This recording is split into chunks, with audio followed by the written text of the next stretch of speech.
Sois le bienvenu. Dans cette vidéo, nous allons nous intéresser à l'équation de propagation d'une onde électromagnétique dans le vide. L'exercice donne cette équation que voici pour une fonction d'onde phi dépendant de x, y, z et de t. On demande de montrer que cette équation n'est pas invariante par la transformation de Galilée, mais qu'elle est invariante par la transformation de Lorentz. Une petite remarque pour commencer. L'opérateur que vous voyez là, voilà, qui prend la dérivée d'ordre 2 par rapport à x, plus la dérivée d'ordre 2 par rapport à y, plus la dérivée d'ordre 2 par rapport à z, moins 1 sur c carré fois la dérivée d'ordre 2 par rapport à t. C'est ce qu'on appelle le D'Alembertien. Cet opérateur, il s'appelle le D'Alembertien. Et il s'exprime comme le Laplacien delta moins 1 sur c carré fois la dérivée d'ordre 2 par rapport à t. En fait, quand je parle de Laplacien, le Laplacien, c'est quoi? C'est nabla scalaire nabla. Comme pour une bouille scalaire de nabla par nabla. En fait, nabla, ses composants sont quoi? Delta sur delta x, delta sur delta y et delta sur delta z. Donc, si vous faites nabla scalaire nabla, ça va donner dérivée d'ordre 2 par rapport à x plus dérivée d'ordre 2 par rapport à y plus dérivée d'ordre 2 par rapport à z. Vous voyez? Voilà. Donc, de telle sorte que l'équation là, l'équation de l'onde électromagnétique peut s'exprimer plus simplement comme le D'Alembertien de quoi? Le D'Alembertien de phi qui est nul. Donc, voilà, l'équation de propagation d'une onde électromagnétique peut s'exprimer en fonction de l'opérateur D'Alembertien. Donc, le D'Alembertien. D'Alembert, quoi. Voilà. Donc, intéressons-nous dans le cas de la transformation de Galilée, pour commencer. Nous savons que la transformation de Galilée, la transformation spéciale de Galilée s'exprime comme ceci. Ici, on va prendre un point M, donc deux coordonnées x, y, z, t dans le référentiel R, et deux coordonnées x', y', z', t' dans le référentiel R'. Phi de x', y', z', t' désignera la fonction d'onde au point M dans le référentiel R'. Alors que phi de x, y, z, t désignera cette fonction d'onde dans le référentiel R. Voilà. Donc, ce que nous allons chercher à faire, c'est de trouver l'équation d'onde. L'énoncé nous a donné l'équation d'onde. Déjà, dans le référentiel R, cette équation donnée par l'énoncé, c'est dans le référentiel R. Vous allez maintenant chercher cette équation d'onde dans le référentiel R', afin de voir si ça donne la même chose que dans R. Donc, allons-y, sans plus tarder. Donc, nous devons rechercher, comme le dit, l'expression de l'équation de la propagation de l'onde électromagnétique dans le référentiel R'. Voilà. Donc, dans ce cas, que faisons-nous? Pour chercher l'équation dans R', il faut que je trouve les opérateurs dans R'. Il faut que je puisse exprimer les opérateurs dérivés d'ordre 2 par rapport à x'. Voilà, dérivé d'ordre 2 par rapport à quoi? À y'. Dérivé d'ordre 2 par rapport à z'. Et dérivé d'ordre 2 par rapport à t'. Il faut que je trouve leur expression. Voyez-vous? Pour ce faire, je vais partir de la fonction d'onde phi de x, y, z, t. Je vais partir de la fonction d'onde phi de x, y, z, t. Et je vais calculer la dérivée de phi. Je propose qu'on calcule, dans un premier temps, la dérivée de phi de x, y, z, t par rapport à x'. On va appliquer la règle de dérivation des fonctions composées, comme on a l'habitude de le faire. Donc, je vais écrire que ça fait quoi? On met dérivée de x par rapport à x', fois en fait dérivée de phi par rapport à x, et ça continue. Maintenant, il faut dériver quoi? Y par rapport à x', fois dérivée de phi par rapport à y. Maintenant, dérivée de z par rapport à quoi? À x', fois dérivée de phi par rapport à z. Et enfin, plus dérivée de t par rapport à x', fois dérivée de phi par rapport à quoi? À t. Maintenant, on voit que j'ai besoin des dérivées de x par rapport à x', y par rapport à x', et ainsi de suite. Donc, si vous dérivez x par rapport à x', qu'obtenez-vous? J'ai besoin de rappeler l'expression de la transformation de Galilée. Comme je vais utiliser la transformation directe de Galilée, je préfère dériver phi de x', y', z', t' par rapport à x plutôt. Donc, mon objectif serait de trouver les opérateurs dérivés d'ordre 2 par rapport à x, par rapport à y, par rapport à z et par rapport à t. Donc, la fonction que j'ai prise, que je vais dériver, c'est la fonction phi dépendant de x', de y', de z' et de t'. Voilà. Donc, on va dériver x' par rapport à x. Que vaut la dérivée de x' par rapport à x? Vu l'expression de x' égale x moins ut. La dérivée de x' par rapport à x, c'est 1. La dérivée de y' par rapport à x. Y' ne dépend pas de x. Donc, ça là, c'est 0. Z' aussi. T' aussi. Donc, vous voyez que vous obtenez que c'est égal finalement à quoi? La dérivée de phi par rapport à...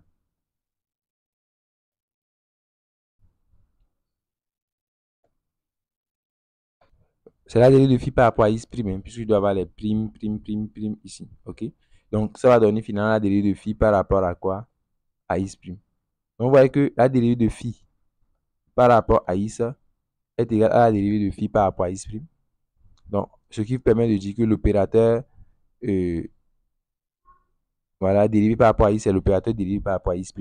En particulier, si je veux avoir la dérivée d'ordre 2, je vais dire que la dérivée d'ordre 2, donc de phi par rapport à x, serait égal à quoi?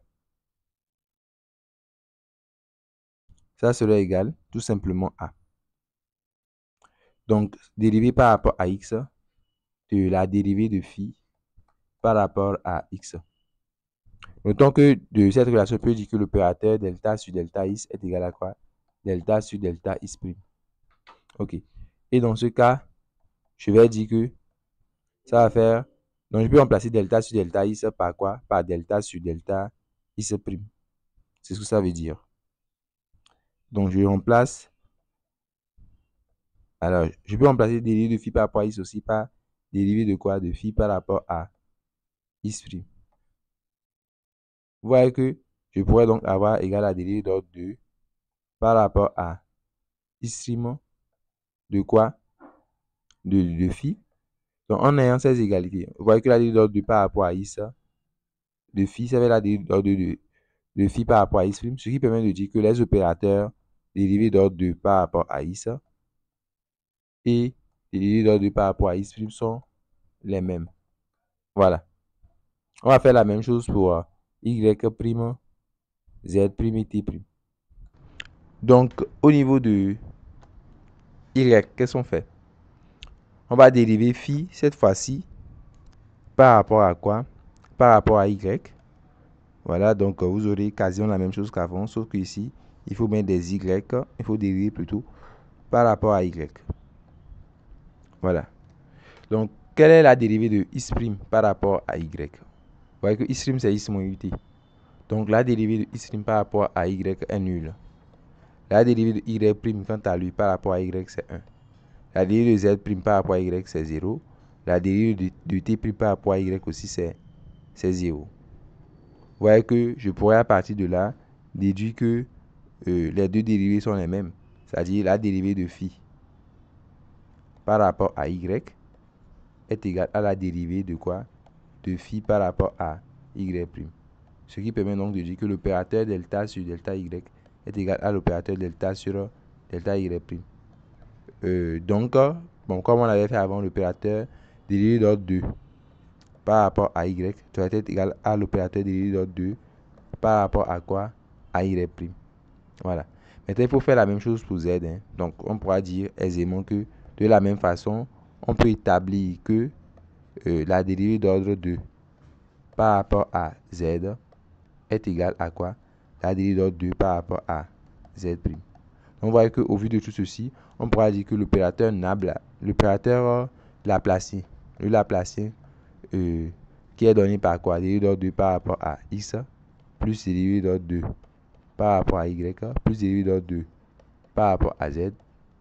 Voilà, cet opérateur-là serait la même chose que dérivée d'ordre 2 par rapport à quoi? À x' plus dérivée d'ordre 2 par rapport à y' plus dérivée d'ordre 2 par rapport à z'.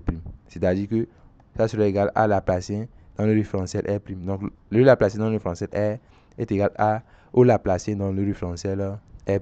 C'est ça qu'on vient de voir en fait. Maintenant, il reste la dérivée temporelle. Donc, nous dérivons par rapport au temps. Donc, ici, vous dérivez x' par rapport au temps, y' par rapport au temps, z' par rapport au temps, et t' aussi par rapport au temps.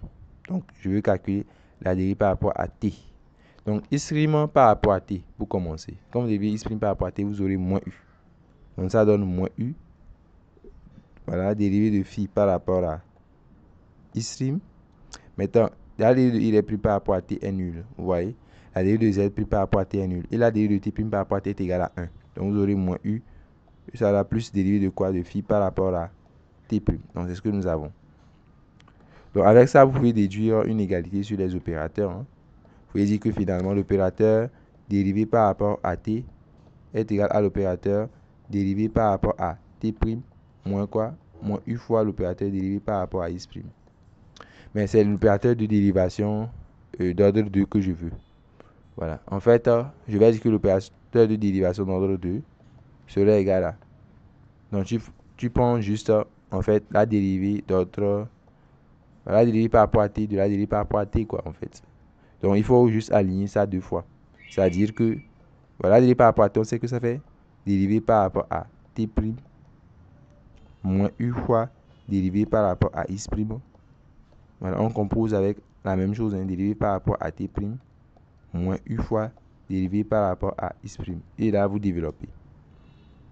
Donc, en développant, vous obtiendrez quoi? Donc, on y va. On aura dérivé d'ordre 2 par rapport à t'. Donc, on prend les deux là. Maintenant, on fait moins u fois quoi?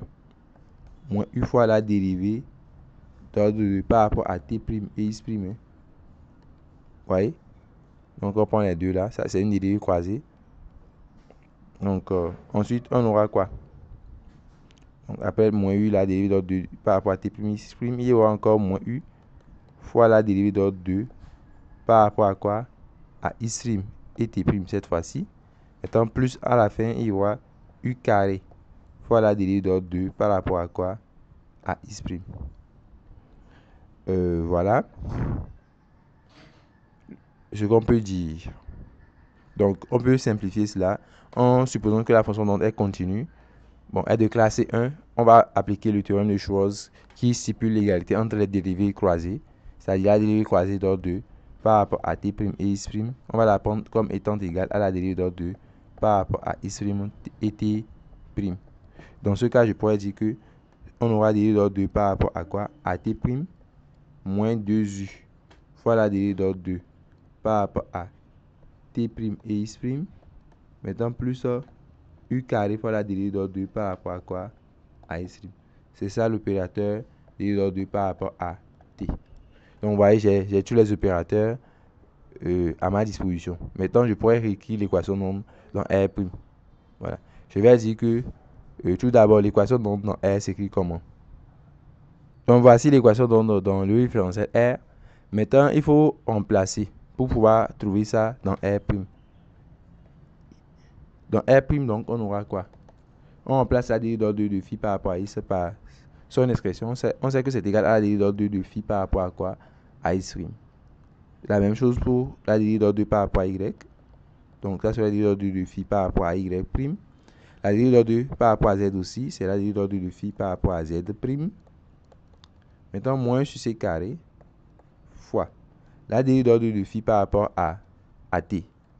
C'est ça qui est ici. La dérivée d'ordre 2 de phi par rapport à t. Donc, il faut se servir de cet opérateur-là. Vous voyez, il faut l'appliquer. Il faut appliquer cet opérateur-là à phi. Donc, dans ce cas, vous aurez quoi? Dérivée d'ordre 2 de phi par rapport à quoi? À t'.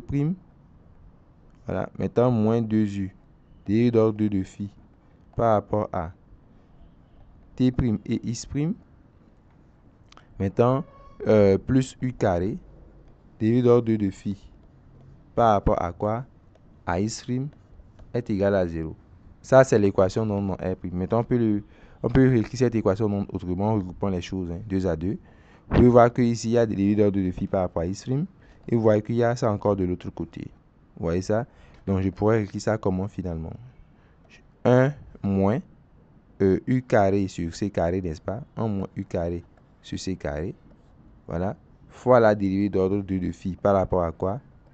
À is'. Maintenant, bon, on recopie la dérivée d'ordre 2 de phi par rapport à quoi? À y'. Ensuite, plus la dérivée d'ordre 2 de phi par rapport à quoi? à z', je vais prendre la partie temporelle. Donc, il s'agit de quoi? De cette partie-là, alors. Donc, moins 1 sur c carré. Vous aurez moins 1 sur c carré fois la dérivée d'ordre 2 de quoi? De phi par rapport à t'. Voilà, maintenant, il va avoir aussi le terme plus 2u sur c carré. Donc, plus 2u divisé par c carré. Dérivée d'ordre 2 de phi par rapport à quoi? T' et i' est égal à 0. Donc, ça, c'est l'équation de nombre dans quel référentiel? C'est l'équation de nombre dans le référentiel R'. Est-ce que c'est la même chose que l'équation de nombre R? Non. Déjà, il y a un coefficient ici qui est 1 moins u carré sur c carré. Vous voyez, non? Et il y a aussi ce truc bizarre là aussi ici. Alors que ce qu'on devait obtenir, c'est juste cette partie-là, en fait, qui devait donner 0. Mais on voit que ça ne donne pas exactement la même chose. Donc, vous voyez que ce n'est pas la même équation. On va donc dire que l'équation de propagation de l'onde électromagnétique n'est pas invariante par transformation de Lorentz. Je veux dire plutôt par transformation de Galilée. Voilà. Maintenant, il faut s'intéresser à la transformation de Lorentz et faire la même chose. Donc, on écrit la transformation de Lorentz que voici. Ensuite, je vais calculer la dérivée de phi. Je vais recalculer la dérivée de phi par rapport à x pour commencer. Donc, on dérive i' par rapport à x, y' par rapport à x, z' par rapport à x et t' par rapport à x. Voilà, donc, que donne la dérivée ici de i' par rapport à x? Vous voyez que ça va donner gamma, n'est-ce pas? La dérivée de y' par rapport à x, bah, c'est 0, on le voit. La dérivée de z' par rapport à x aussi, c'est 0. Maintenant, la dérivée de t' par rapport à x, quand vous dérivez t' par rapport à x, bon, la dérivée de ct serait nulle. Donc, ici, il y aura moins bêta. Donc, vous aurez alors, pour la dérivée de t' par rapport à x, vous aurez moins bêta sur c. Puisqu'il faut diviser par c. Hein. Puisque la dérivée de i est égale à 1. Donc, vous aurez moins bêta sur c ici. Dans ce cas, qu'est-ce que l'on obtient pour la dérivée au final? Donc, on aura la dérivée par rapport à x, en fait, qui est égale. Donc, on a vu que la dérivée de i' par rapport à x, c'est gamma. Donc, ça serait égal à gamma fois la dérivée par rapport à quoi? À i'. Maintenant, ici, c'est moins bêta sur c. Donc, on aura moins ensuite bêta sur c fois la dérivée par rapport à quoi? Par rapport à t'. Donc, comme c'est la dérivée d'ordre 2 qui nous intéresse, on va le chercher. On va dire que la dérivée alors d'ordre 2 par rapport à x est égale à la dérivée par rapport à x de la dérivée par rapport à x. Ce qui va donner alors, on remplace la dérivée par rapport à x par son expression, c'est-à-dire gamma fois quoi? On met gamma multiplié par la dérivée par rapport à i' moins bêta sur c fois la dérivée par rapport à t'. Il faut reprendre la même chose. Donc 2 gamma, donc il y aura 2 fois gamma, gamma fois gamma, ça va donner gamma carré. Et on reprend l'autre. Bon, avant de mettre gamma carré, je préfère reprendre la chose, puisque gamma n'est pas un facteur en fait. Gamma multiplie juste la dérivée par rapport à quoi? À i'. Donc vous aurez gamma fois ça. Maintenant 2, donc vous aurez la même chose encore. Gamma dérivé par rapport à x' moins bêta sur c dérivé par rapport à quoi? À t'. Et là, vous développez. Donc, on développe ensemble. Donc, nous écrivons que ceci est égal à. Donc, on aura gamma carré fois la dérivée d'ordre 2 par rapport à i'. Maintenant, vous aurez moins gamma bêta sur c. Moins gamma bêta sur c. Dérivée d'ordre 2 par rapport à quoi? À i' et t'. Maintenant, vous aurez encore moins gamma bêta sur c. Hein. Vous aurez encore moins gamma bêta divisé par c fois la dérivée d'ordre 2 par rapport à t' et i'. Et enfin, vous aurez plus bêta carré sur c carré fois la dérivée d'ordre 2 par rapport à quoi? À t'. Voilà. Donc, en simplifiant, vous aurez alors la relation dérivée d'ordre 2 par rapport à x égale à. Donc, je mets gamma carré dérivé d'ordre 2 par rapport à quoi? À I'. Maintenant, je vais supposer que les dérivées croisées sont les mêmes. Ici, en supposant que la fonction phi elle est de classe C1. Donc, j'aurai alors moins 2 fois gamma bêta divisé par C, dérivé d'ordre 2 par rapport à I' et T'. Maintenant, plus bêta carré sur C carré, dérivé d'ordre 2 par rapport à T'. Donc, c'est ce que nous pouvons dire en ce qui concerne la dérivée d'ordre 2 par rapport à X. On fera la même chose pour Y, Z et T. Donc, maintenant, il faut dériver par rapport à quoi? Par rapport à Y. Donc, on dérive I' par rapport à Y, Y' par rapport à Y, Z' par rapport à Y et T' par rapport à Y. La dérivée de I' par rapport à Y est nulle. La dérivée de Y' par rapport à Y, quant à elle, est égale à 1. La dérivée de Z' par rapport à Y est nulle aussi. Et la dérivée de T' par rapport à Y est nulle. Donc, vous voyez que vous aurez l'égalité. Dérivée par rapport à Y est égale à quoi? Dérivée par rapport à Y'. Donc, vous pouvez dire que la dérivée d'ordre 2 par rapport à Y serait égale à la dérivée d'ordre 2 par rapport à Y'. De la même façon, vous pouvez établir que quoi? Donc, de même, on peut établir que la dérivée d'ordre 2 par rapport à Z est égale à la dérivée d'ordre 2 par rapport à quoi? À Z'. Voilà donc. Maintenant, il reste le temps de T.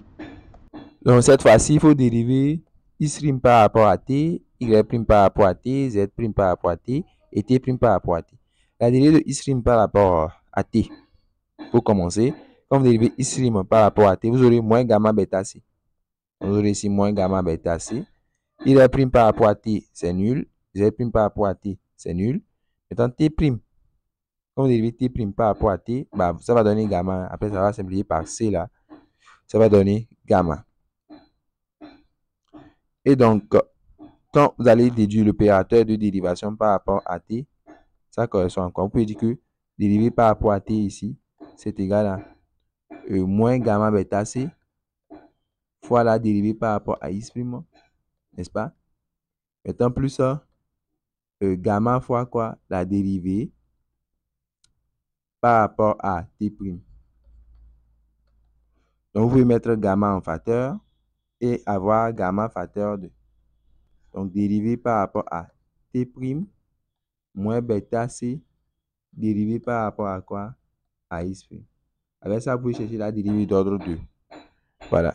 Donc, on peut alors dire que la dérivée d'ordre 2 par rapport à T ici, ça serait égal à. Donc, il faut répéter deux fois le même opérateur. Donc, on aura gamma dérivé par rapport à T' moins bêta C dérivé par rapport à I'. Si cela multiplié par la même chose, donc vous aurez au total gamma carré. Donc, ici, je répète, dérivé par rapport à T' moins bêta C dérivé par rapport à quoi? À I'. Et là, on développe. Donc, ça fait alors gamma carré. Donc, vous aurez gamma carré facteur de dérivé d'ordre 2 par rapport à T'. Voilà, maintenant, vous aurez moins bêta C deux fois. Hein. Donc, vous aurez moins 2 bêta C dérivé d'ordre 2 par rapport à T' et I'. Et enfin, pour terminer, vous aurez quoi? Plus bêta carré C carré fois la dérivée d'ordre 2 par rapport à quoi? Par rapport à I'. Voilà, donc on a les quatre opérateurs. On peut maintenant évaluer la fonction d'onde, l'équation d'onde dans le différentiel R'. Une rectification en ce qui concerne ce qu'on a eu à obtenir pour la dérivée d'ordre 2 par rapport à X. En fait, c'était l'expression qu'on devait avoir pour la dérivée par rapport à X. Ce qui fait que la dérivée d'ordre 2 par rapport à X doit donner, donc gamma est un facteur en fait. Donc vous aurez gamma carré fois dérivée par rapport, non, puisque c'est comme si vous élevez, on écrive ceci au carré. Donc vous aurez dérivée d'ordre 2 par rapport à quoi? À X'. Voilà, maintenant, moins 2 bêta sur C fois dérivée d'ordre 2 par rapport à quoi? À I' et T'. Maintenant, plus quoi? Bêta carré sur C carré, dérivée d'ordre 2 par rapport à quoi? À T'. Donc, gamma carré est un facteur. Vous avez gamma carré qui est un facteur, quoi. Donc, vous rectifiez la formule qui avait été obtenue. Donc, c'est ça que vous avez. Donc, gamma carré, facteur de la dérivée d'ordre 2 par rapport à I', moins 2 bêta sur C, dérivée d'ordre 2 par rapport à I' et T', plus bêta carré sur c carré dérivé d'ordre 2 par rapport à t'.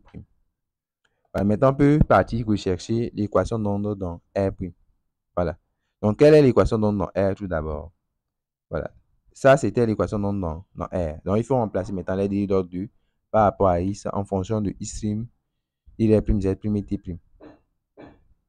Voilà, donc on se sert de l'opérateur obtenu. Donc, pour la dérivée d'ordre 2 de phi par rapport à I, on se sert de ceci. Vous aurez quoi? Ça va donner gamma carré. Je remplace dérivée d'ordre 2 de phi par rapport à I' moins 2 bêta sur C, dérivée d'ordre 2 de phi par rapport à I' et T'. Ensuite, plus quoi? Bêta carré sur C carré, dérivée d'ordre 2 de quoi? De phi par rapport à T'. Dans la dérivée d'ordre de phi par rapport à Y, on sait que ça va donner la même chose que la dérivée d'ordre de phi par rapport à Y'. De la même chose pour Z. Voilà. Mais au niveau de T, c'est différent. Donc, il faut faire moins sur C carré. Dans la dérivée d'ordre de phi par rapport à T, on l'avait obtenu ici. Donc, on s'en sert pour remplacer dedans. Donc, voilà ce qu'on avait pour la dérivée d'ordre de phi par rapport à T. Donc, quand vous remplacez, vous aurez quoi? Donc, vous aurez moins gamma carré sur C carré, n'est-ce pas? Puisqu'il y a déjà 1 sur C carré. Donc, vous aurez gamma carré qui va multiplier maintenant la dérivée d'ordre de phi par rapport à T', moins 2 bêta C, fois la dérivée d'ordre de phi par rapport à I' et T'. Ensuite, il y aura quoi en plus de cela? Il y aura plus bêta carré C carré. Bêta carré C carré, la dérivée d'ordre 2 de phi par rapport à quoi? À I'. Voilà, donc tout ceci doit donner quoi? 0 au final. Maintenant, il faut regrouper les choses. Donc voilà, on regroupe les dérivées d'ordre 2 de phi par rapport à I'. Vous voyez que je pourrais mettre gamma carré en facteur même. Donc, c'est gamma carré fois 1 moins. Donc, vous aurez ici bêta carré. Voilà, bêta carré, C carré sur C carré. Bon, les C carré se simplifient. Donc, ça donne gamma carré facteur de 1 moins bêta carré fois la dérivée d'ordre 2 de phi par rapport à I'. On va prendre maintenant dérivée d'ordre 2 de phi par rapport à Y'. Dérivée d'ordre 2 de phi par rapport à quoi? À Z'. Maintenant, il faut prendre la dérivée temporelle. Donc, là où il y a les T' là, donc il y a T' ici, il y a T' ici. Vous voyez que je peux mettre gamma carré sur C carré en facteur. Donc, je le fais, gamma carré sur C carré. Donc, j'aurai bêta carré.